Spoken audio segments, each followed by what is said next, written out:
ఈరోజు ఈ కూటమి ప్రభుత్వం అటు ఆంధ్ర రాష్ట్రంలోనూ అలాగే పార్లమెంటు సాక్షిగా రాష్ట్ర ప్రయోజనాల్ని తాకట్టు పెడుతూ ఈరోజు ప్రజాస్వామ్యానికి గొడ్డలు పెట్టేలాగా తయారైంది. మొన్నటికి మొన్న ఎలక్షన్లో ఓటు వినియోగించుకోవడానికి వెళ్తున్నటువంటి వైఎస్ఆర్ కాంగ్రెస్ పార్టీకి సంబంధించినటువంటి లీడర్లందరి మీద దాడి చేయడం దగ్గర నుంచి తిరుపతిలో సాక్షాత్తు పోలింగ్ స్టేషన్కి 200 మీటర్ల దూరంలోనే పోలీసుల సాక్షిగా మీడియా సాక్షిగా దాడి చేసి అనైతికంగా అది గెలుచుకోవడం జరిగింది. కిడ్నాప్ చేసి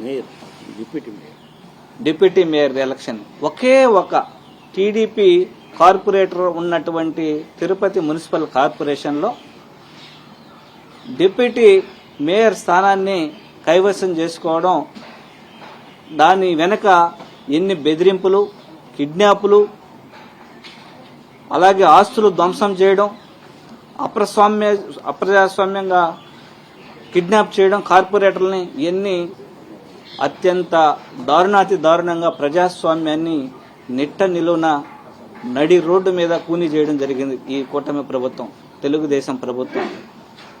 అలాగే ఈరోజు పార్లమెంట్ సాక్షిగా రాష్ట్ర ప్రయోజనాల కోసం వైఎస్ఆర్ కాంగ్రెస్ పార్టీ ఎంపీలు మా నాయకుడు వైఎస్ జగన్మోహన్ రెడ్డి గారి యొక్క సారథ్యంలో, అలాగే మా parliament party leader YV Subbareddy గారి యొక్క ఆధ్వర్యంలో మా ఫ్లోర్ లీడర్ కానీ మేం కానీ అందరం కానీ రాష్ట్ర ప్రయోజనాల కోసం మాత్రమే మాట్లాడుతుంటే తెలుగుదేశం పార్టీకి సంబంధించినటువంటి ఎంపీలు ఎంతసేపైనా వ్యక్తిగత దూషణలకు దిగి లోక్సభ సాక్షిగా ఏ రాష్ట్రానికి సంబంధించినటువంటి ఎంపీలు కూడా ప్రవర్తించిన విధంగా అందరూ కూడా వాళ్ళ రాష్ట్రానికి సంబంధించిన నిధుల గురించి మాట్లాడుకుంటే వీళ్ళు మాత్రం ఎంతసేపైనా ప్రతిపక్ష పార్టీల ఎంపీలను టార్గెట్ చేయడం, అలాగే జగన్మోహన్ రెడ్డి గారిని టార్గెట్ చేయడం, అలాగే మిథున్ రెడ్డి గారిని టార్గెట్ చేయడం.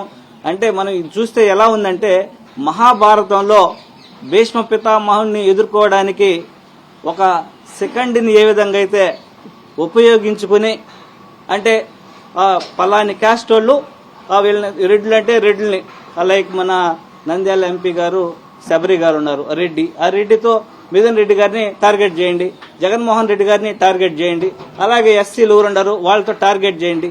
ఇలాంటి పోకడ్లు కరెక్ట్ కాదు.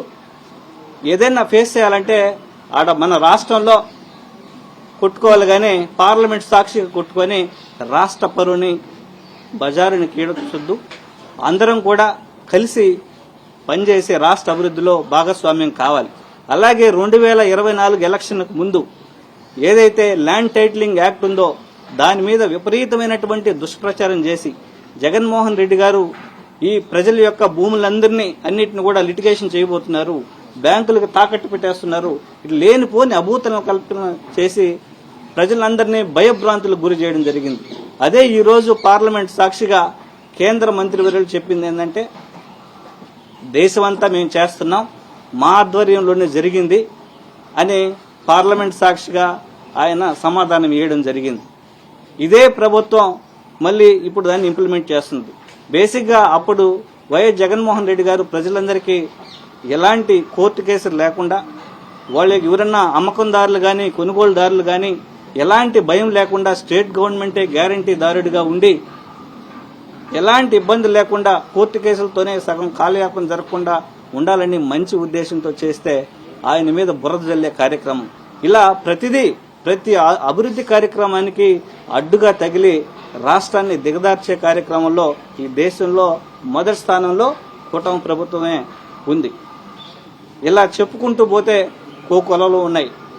అలాగే వైఎస్ఆర్ కాంగ్రెస్ పార్టీ ఎప్పుడు కూడా పేద ప్రజల పక్షాన, అలాగే ఆశా వర్కర్ల దగ్గర నుంచి, ఏఎన్ఎం వర్కర్ల దగ్గర నుంచి, అలాగే రిసోర్స్ పర్సనల్ దగ్గర నుంచి, ఇలా కింద స్థాయిలో ఉన్నటువంటి ఉద్యోగుల దగ్గర నుంచి అన్ని వర్గాల ప్రజల యొక్క ఆర్థిక భరోసాకి, వాళ్ళ కుటుంబ సంక్షేమానికి, రాష్ట్ర అభివృద్ధికి కట్టుబడే విధంగా మా జగన్మోహన్ రెడ్డి గారి యొక్క ఆధ్వర్యంలో ఖచ్చితంగా పోరాటాలు చేస్తున్నాం.